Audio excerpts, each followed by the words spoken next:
दिलेले आहेत. वरचा प्रश्न आणि खाली एक प्रश्न दिलाय. आता या वरचा प्रश्न आपण सोडवूया. प्रत्येक पर्यायामध्ये त्रिकोण दिसतोय, प्रत्येक पर्यायामध्ये सारखे अंक दिसत आहेत, परंतु बारकाईने निरीक्षण केलं तर यामध्ये एक फरक लपलाय बरं का. बघूया चला. बघा चौकोन आहे, त्रिकोण आहे, फुलीचं चिन्ह आहे. बघा 1 2 3 4 इथं बघूया 1 2 3 4 इथं बघा 1 3 2 4 हा इथं वेगळं लागलं बघा. इथं 1 2 3 4 इथं 1 2 3 4 मात्र इथं 1 3 2 4 आहे. इथं 2 नाहीये, इथं 3 आले म्हणजे हे वेगळं झालं. हे बघा 1 2 3 4 म्हणजे या कप्प्यात 2, या कप्प्यात 2, या कप्प्यात 2 म्हणजे हा हा हा हा आणि हा चौथा पर्याय एकसारखा आहे. बघा पहिला पर्याय, दुसरा पर्याय आणि चौथा पर्याय एकसारखा आहे. मात्र पर्याय क्रमांक 3 मध्ये 1 नंतर 2 घ्यायला पाहिजे होतं, पण घेतलं किती 3 म्हणजे गटात न बसणारी आकृती पर्याय क्रमांक 3 किंवा आपलं उत्तर आपल्याला पर्याय क्रमांक 3 असं मिळणार आहे. बघा बारकाईने निरीक्षण केलं तर लगेच उत्तर सुटतंय. फक्त प्रत्येक आकृतीचं निरीक्षण आपल्याला करता आलं पाहिजे. चला आता खालचा प्रश्न बघूया. आता खालचा प्रश्न पण खूप सोपा आहे. सगळीकडे रेषा दिसत आहेत, याचा अर्थ रेषेचाच फॉर्म्युला इथं वापरलेला आहे, रेषेचीच क्लृप्ती इथं वापरलेली आहे. चला बघूया. बघा किती रेषा आहेत, 1 2 3 4 किती रेषा आहेत त्या 4. इथं बघा 1 2 3 तीनच रेषा आहेत. इथं बघा 1 2 3 4 इथं 4 रेषा आहेत. 1 2 3 आणि 4 इथं 4 रेषा आहेत. म्हणजे 4 4 4 सारखे आहेत. मात्र दुसऱ्या आकृतीमध्ये बघा सगळीकडे गोल सारखेच आहेत, फक्त रेषाचा फॉर्म्युला वेगळा आहे, रेषांची क्लृप्ती वेगळी आहे. पहिल्या पर्यायामध्ये 4 रेषे आहेत, तिसऱ्या पर्यायामध्ये 4 रेषे आहेत आणि चौथ्या पर्यायामध्ये 4 रेषे आहेत. मात्र पर्याय क्रमांक 2 मध्ये फक्त 3च रेषे आहेत. म्हणजे गटात न बसणारी आकृती 2 म्हणजेच आपल्याला उत्तर पर्याय क्रमांक 2 असं मिळणार आहे. आता हे उदाहरण बघूया. बघा या उदाहरणामध्ये प्रत्येक आकृतीमध्ये वेगळं काहीतरी दिसते. इथं त्रिकोण आहे तर वेगळी आकृती दिसते, इथं चौकोन आहे, इथं वर्तुळ आहे, इथं त्रिकोणच आहे, पण दोन्ही पण हे वेगवेगळे दिसत आहेत. मग आता यामध्ये काय कृत्य असावी, जरा नीट बारकाईने बघितलं विद्यार्थी मित्रांनो तर आपल्या लक्षात येईल की या आकृतीमध्ये किती भाग होतात बघा, 1 2 आणि 3 हे काही 3 भाग आहेत. प्रत्येकामध्ये भाग आहेत, त्यामुळे भागानुसार सुद्धा उत्तर वेगळं येऊ शकतं. 1 2 3 इथं बघा 1 2 3 ओके. इथं बघा 1 2 3 4 बघा इथं 3 3 आले, इथं 4 भाग झाले. इथं बघा 1 2 आणि 3 म्हणजे या आकृतीत 3 भाग केलेत एका आकृतीचे, या आकृतीत एका आकृतीचे 3 भाग केलेत आणि चौथ्या नंबरच्या आकृतीत एका आकृतीचे 3 भाग केलेत. मात्र पर्याय क्रमांक 3 मध्ये 4 भाग होत आहेत. म्हणजे पर्याय क्रमांक 3 हा गटात बसत नाही, म्हणजे आपलं उत्तर पर्याय क्रमांक 3 असं मिळणार आहे. करूया अजून थोड्या आकृत्यांचा सराव. बघा इथं 2 प्रश्न मांडलेले आहेत, वर एक प्रश्न आणि खाली एक प्रश्न आहे. आता या वरच्या प्रश्नाचं जरा निरीक्षण करूया. प्रत्येक आकृती वेगळ्या प्रकारची, इथं चौकोन आहे, इथं वेगळ्या आकृती आहे, इथं तर नुसत्या उभ्या रेषा आहेत आणि इथं चौकोनाने हे घेतलंय. मग याचा अर्थ तरी काय, तर आपण निरीक्षण केलेलं आहे, आपल्याला माहितीये आकृत्यांचा आकार, ठिपके, रेषा सुद्धा वेगवेगळ्या असतात. तर तुम्ही निरीक्षण केलं असेल तर या प्रत्येक आकृत्या रेषांपासून बनल्या. चला मोजूया. बघा 1 2 3 4 याच्यामध्ये किती रेषा आहेत, 4. याच्यात बघा 1 2 3 4 जरी सुट्टा असलं तर रेषा किती आहेत, 4च आहेत. इथं पण सुट्टे बघा 1 2 3 4 किती रेषा आहेत, 4. आता त्या आकृतीत बघा 1 2 3 4 5 6 किती रेषा मिळाल्या, 6. म्हणजे पहिल्या आकृतीत 4 रेषा, दुसऱ्या आकृतीत 4 रेषा, तिसऱ्या आकृतीत 4 रेषा. रेषांवर आधारित बऱ्याच वेळा प्रश्न विचारलेला आहे.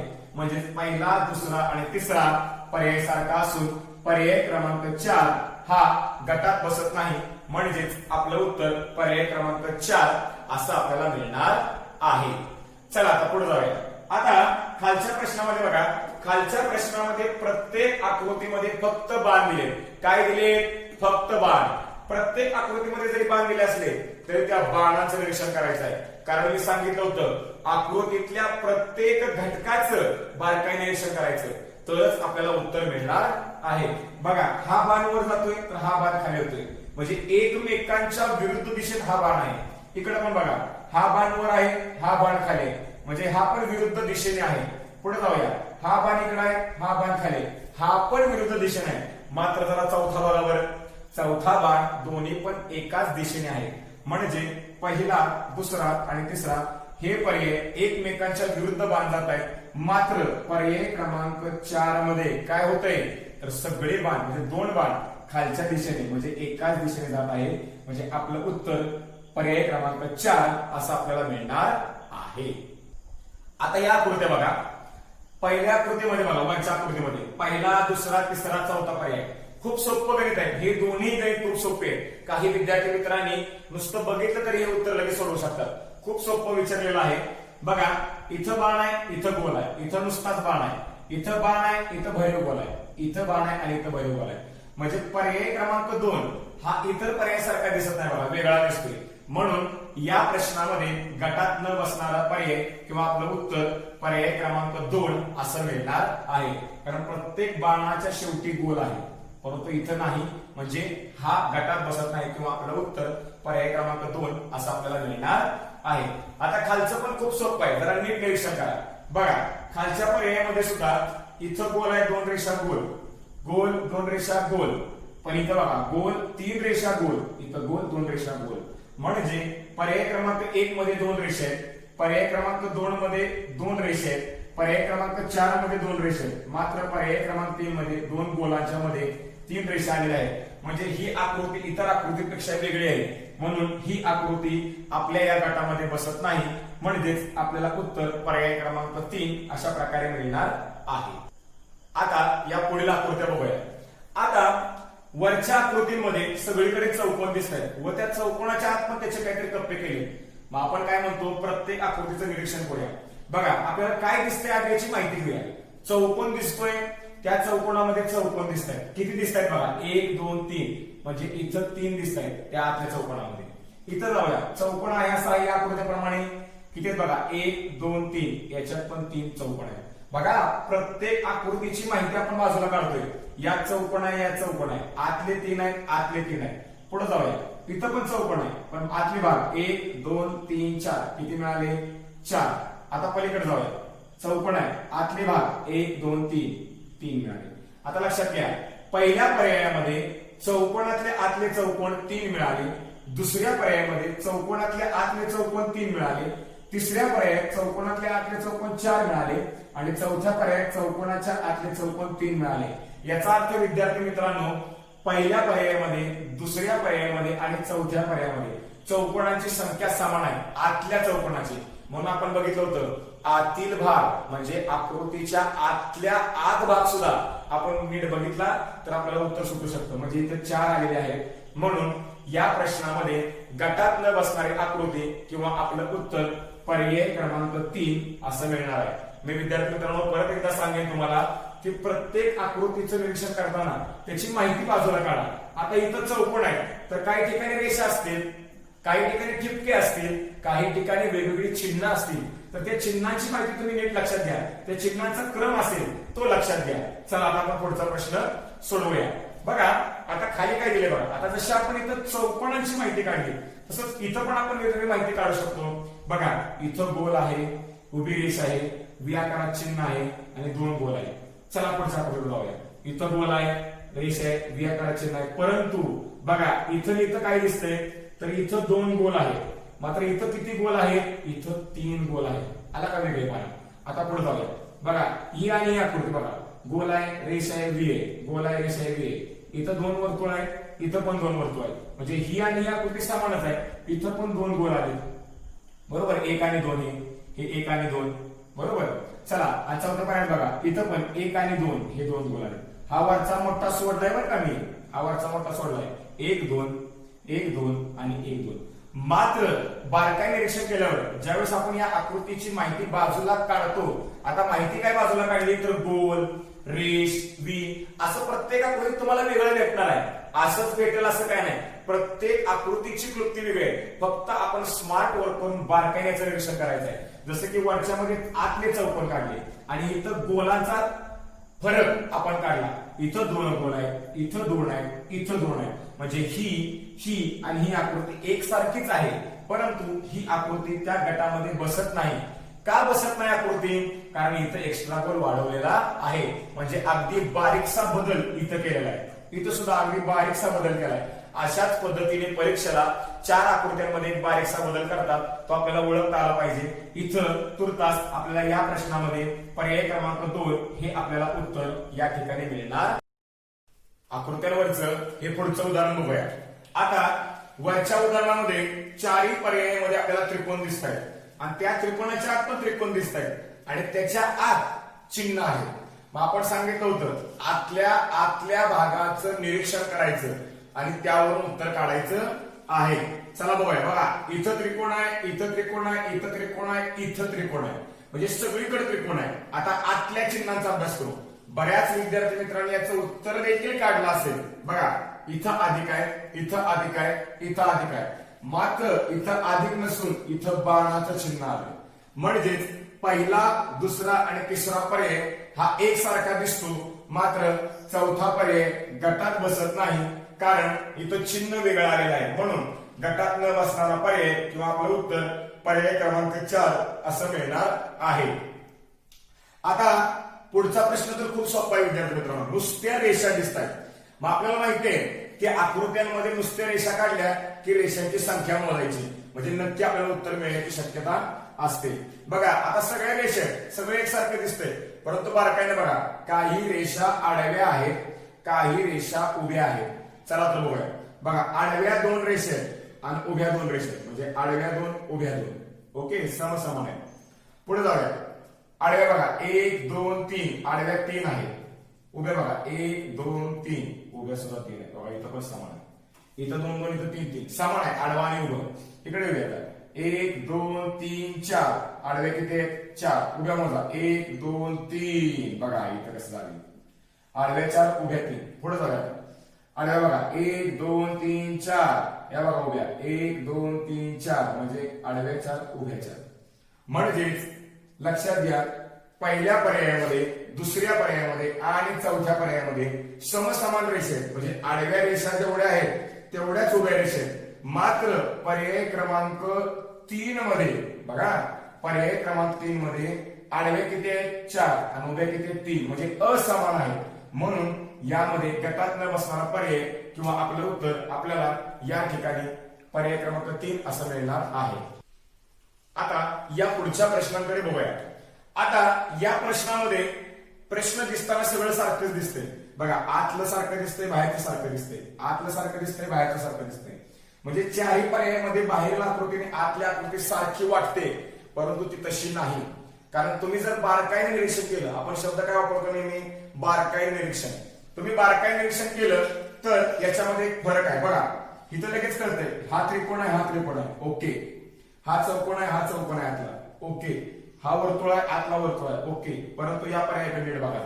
बघा, मी मोजतोय. बघा, 1 2 3 4 5 6 7 आणि 8, अष्टकोन झाला 8. आता इथं बघा 1 2 3 4 आणि 5, पंचकोन झाला. म्हणजे आतल्या रेषा 5 आणि बाहेरच्या रेषा 8, म्हणजे बाहेरच्या आणि आतल्या कृती वेगळे, मात्र 2 3 4 मध्ये बाहेरच्या आकृती आणि आतल्या आकृती सारखे. म्हणजेच इथली आकृती बाहेर आणि आतली असमान असल्यामुळे आपल्याला गटात न बसणारा किंवा आपलं उत्तर आपल्याला पर्याय क्रमांक 1 मिळतंय. पण लक्षात ठेवा, जर तुम्ही बारकाई निरीक्षण केलं तर, कारण दिसायला सगळं एकसारखंच वाटतंय, लक्षात घ्या. मग तुम्ही आकृती कधी कधी कोणती काढू शकता, तुम्ही असं पण म्हणणार, सर ही आकृती रेषांपासून बनले, सर ही आकृती रेषांपासून बनले, सर ही आकृती रेषांपासून बनले, याला रेषच नाही, असं प्रश्न. बघा, असं पण उत्तर तुमचं होईल, मी चूक म्हणत नाही, परंतु जो प्रश्न तयार करणारा शिक्षक असतो त्याला वेगळी कृती अपेक्षित असते आणि आपण वेगळी लावतो. कारण बुद्धिमत्तेमध्ये चारही पर्याय उत्तर येऊ शकतं, तसं स्पष्टीकरण दिलं तर. परंतु बुद्धिमत्तेमध्ये चॅलेंजच हे आहे की आपल्याला त्या प्रश्न काढणाऱ्याच्या डोक्याला विचार करावा लागतो. मग इथं प्रश्न काढणाऱ्याने काय केले, तर इथं रेषांचा फरक दिला. म्हणून लक्षात घ्या की बाहेरील आणि आतल्या कृती इथं हा नियम लावलाय. म्हणून आपल्याला जास्तीत जास्त जवळ जाणारी कृती शोधावी लागते, जी की ही आहे बाहेरील आणि आतल्या आकृती असमान, म्हणून पर्याय क्रमांक 1 गटात बसत नाही, किंवा आपल्याला या प्रश्नाचं उत्तर पर्याय क्रमांक 1 असं मिळणार आहे. बघूया पुढचे प्रश्न. आता जरा या प्रश्नाकडे बघा, चारही पण आकृती वेगवेगळे आहेत. बघा, आता आपण विचार कसा करणार बघा. बुद्धिमत्तेमध्ये वेगळा विचार करणाराच मुलगा हवा असतो आणि त्याचंच उत्तर बरोबर येतं. बघा लक्ष द्या. आता यामध्ये चारी पण आकृत्या वेगळ्या आहेत. बघा ही आकृती दिसायला वेगळी आहे, ही वेगळी आहे, ही वेगळी आहे, ही वेगळी आहे. मग आता उत्तर काढायचं कसं, जरा वेगळा विचार करा. तुम्ही काय म्हणाल, सर आपण रेषा मोजूयात, कदाचित पहिला दुसरा आणि चौथा रेषा सारखा असेल. चला मोजून बघूया काय होतं. बघा 1 2 3 4 5 5 रेषा झाल्या. इकडे बघा 1 2 3 4 5 इथं पण 5 रेषा झाल्या. आता तिकडे बघूया 1 2 3 4 5 6 7 8 8 रेषा झाल्या. आता काय करायचं, आणि ह्याच्यात 1 2 3 4 4 रेषा, म्हणजे रेषा समान आहेत का कोणाच्या, नाही. याच्या याच्या समान आहेत, मात्र याच्या याच्या नाही. मग आपल्याला एकच पर्याय निवडायचं सध्या तरी, मग उत्तर मिळत नाही. म्हणून रेषांची कृती इथं लागू होत नाही. म्हणजे आपल्याला वेगळं काहीतरी शोधलं पाहिजे. चला आता वेगळं शोधूया. आता जरा नीट विचार करा, रेषा पण नाही, आकृतीचे आकार पण नाही. जरा नीट बघा, आपल्याला वेगळा विचार करता आला पाहिजे. शिक्षक शिकवतात, परंतु शिक्षकांकडून शिकलेल्या ज्ञानावर आधारित तुम्ही वेगळा विचार कसा करताय हे आपल्या लक्षात आलं पाहिजे. ते काय काय करू शकतात हे आपल्या लक्षात आलं पाहिजे. चला तर बघा, आता ही आकृती जर आपण बघितली तर ही मोकळे म्हणजे काय, सहज आपण याच्यामध्ये जाऊ शकतो. बघा ही पण आकृती मोकळे, बघा याच्यात आत जाऊ शकतो. पण ह्या आकृतीमध्ये आतच जाऊ शकत नाही का, तर ही बंदिस्त आहे आकृती. बघा कुणीकडनं मला आत जायला येत नाही, घेत आहे का, नाही. म्हणजे ही आकृती बंदिस्त आहे, बंद आहे. मात्र ही उघडी आहे, बघा आत जात आहे का. इकडं पण बघा मी आत जाऊ शकतो, बघा असं जातोय का. म्हणजे यात मी जाऊ शकतो, यात जाऊ शकतो, यात जाऊ शकतो. कारण ह्या आकृत्या उघड्या आहेत, 1 2 आणि 4थ्या क्रमांकाची. मात्र तिसऱ्या पर्यायाची आकृती बंदिस्त आहे. म्हणून गटात न बसणारी आकृती किंवा आपला पर्याय उत्तराचा आपला पर्याय क्रमांक 3 मिळणार आहे. अशी ही क्लुप्ती परीक्षेला येऊ शकते, लक्षात ठेवा. आता पुढचा प्रश्न बघा. आता पुढच्या प्रश्नामध्ये देखील सगळीकडे बाणच दिसत आहेत, परंतु आपलं महत्वाचं वाक्य आहे बारकाईनं निरीक्षण, प्रत्येक आकृतीचं बारकाईनं निरीक्षण. चला बघूया. बघा इथं बाण बघा कसा आहे आणि इथं बाण कसा आहे. बघा बाणाच्या मागे चौकोन आहे आणि इथं बाणाच्या मागे व्ही आकाराचा एक शब्द आहे का, व्ही आकाराचा अक्षर आहे. चला जाऊया. आता इथं बाणाच्या मागे गोल आला, म्हणजे हे आणि हे समान नाही का, तर इथं चौकोन आला, इथं काय आलाय गोल. बघा चला पुढे जाऊया काय होतं. बघा इथं गोल आहे, बाण आहे, इथं गोल आहे, बाण आहे, इथं बाण आहे व्ही आहे, इथं बाण आहे व्ही आहे. म्हणजे ह्या आकृत्या समानच आहेत. ठीक आहे, बाण आहे व्ही आहे, बाण आहे व्ही आहे, गोल आहे बाण आहे, गोल आहे बाण आहे. म्हणजे ही आकृती समान आहे. पुढे जाऊया.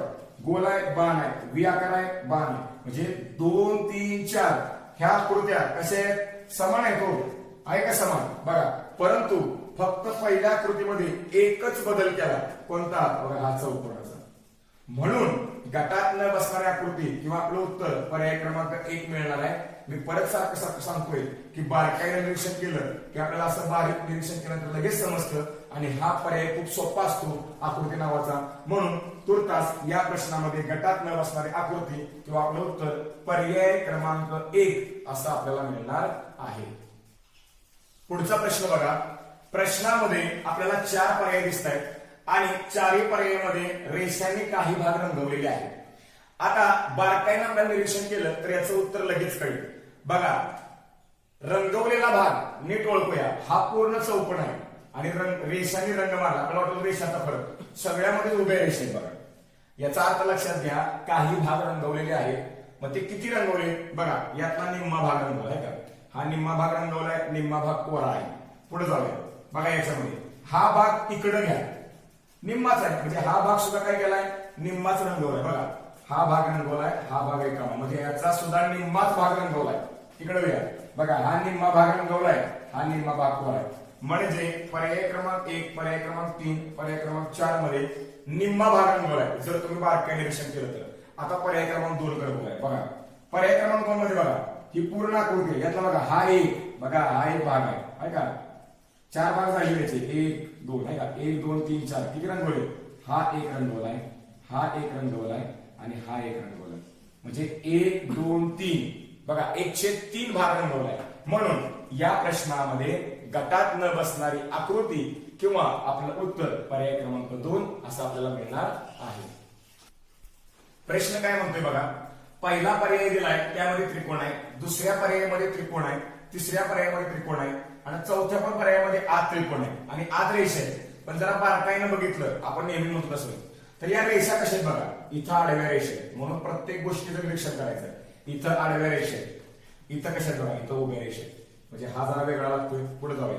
इथं आडव्या रेषा आहेत. म्हणजे पर्याय क्रमांक 1, पर्याय क्रमांक 2 आणि पर्याय क्रमांक 4 मध्ये आडव्या रेषा आहेत बघा, आहेत काढव्या, परंतु पर्याय क्रमांक 3 मध्ये उभ्या रेषा आहेत. म्हणजेच या प्रश्नामध्ये गटात न बसणारी आकृती किंवा आपल्याला उत्तर पर्याय क्रमांक 3 असं आपल्याला मिळणार आहे.